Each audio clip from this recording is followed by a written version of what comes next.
Eder. Mech. Pallister. A Trieste si avvicina un nuovo e delicato momento nel caso di Liliana Resinovic. Per martedì 21 aprile 2026 alle ore 12:30 è stato fissato un secondo funerale nella cappella del cimitero di Sant'Anna, con una cerimonia breve e in forma riservata, voluta dai familiari dopo il rientro della salma da Milano, dove erano stati eseguiti ulteriori accertamenti peritali sui resti della donna. Alla funzione seguirà una nuova sepoltura. Il clima, però, non è quello di un semplice commiato. Attorno a questa nuova cerimonia si è infatti riaccesa una tensione familiare e giudiziaria che negli ultimi anni non si è mai davvero spenta. Sergio Resinovic ha spiegato di aver desiderato un ultimo saluto raccolto, strettamente intimo, lontano da telecamere, curiosi e assedio mediatico, proprio perché l'intenzione era quella di dedicare quel giorno soltanto a Liliana, agli affetti più stretti e a chi le ha voluto bene. La diffusione anticipata della notizia dei funerali, secondo il fratello, ha invece compromesso questo intento e ha lasciato spazio a una forte amarezza. È in questo contesto che sono arrivate anche le parole più dure rivolte a Sebastiano Visintin.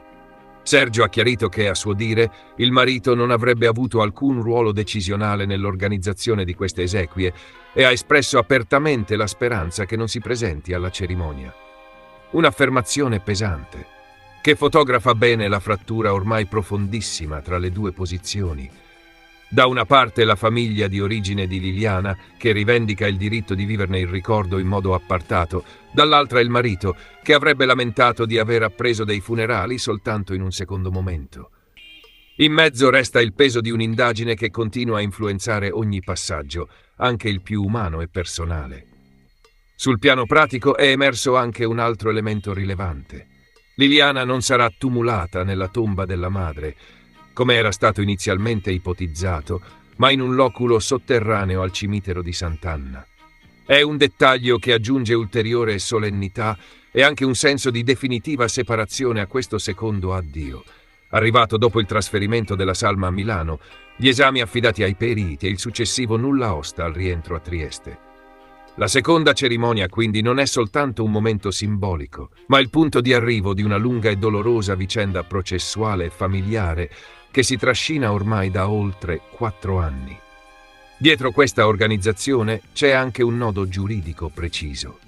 Nelle scorse settimane è emerso che una nuova disciplina entrata in vigore ad aprile 2026 impedisce al familiare indagato per reati gravi legati alla morte della vittima di disporre delle esequie o della cremazione. Nello stesso quadro è stato disposto anche il divieto di cremazione del corpo. Questo passaggio ha inciso direttamente sul caso Resinovic, perché ha rafforzato la posizione di chi sosteneva che l'organizzazione del funerale non spettasse a Visintin, indicato come unico indagato per l'omicidio della moglie. Resta poi lo sfondo più ampio dell'inchiesta. Sergio Resinovic ha detto di non avere indicazioni chiare sui prossimi sviluppi investigativi e ha descritto una situazione di sostanziale attesa, con la sensazione che il caso proceda ancora senza un approdo definitivo in aula.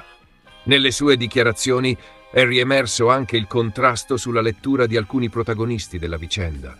Da una parte la difesa della figura di Claudio Sterpin, descritto come coerente e collaborativo con gli inquirenti, dall'altra nuove critiche a Visintin, anche per aver parlato molto presto di un proprio alibi, quando ancora, secondo il fratello di Liliana, la famiglia non aveva compreso fino in fondo quale fosse stato il destino della donna.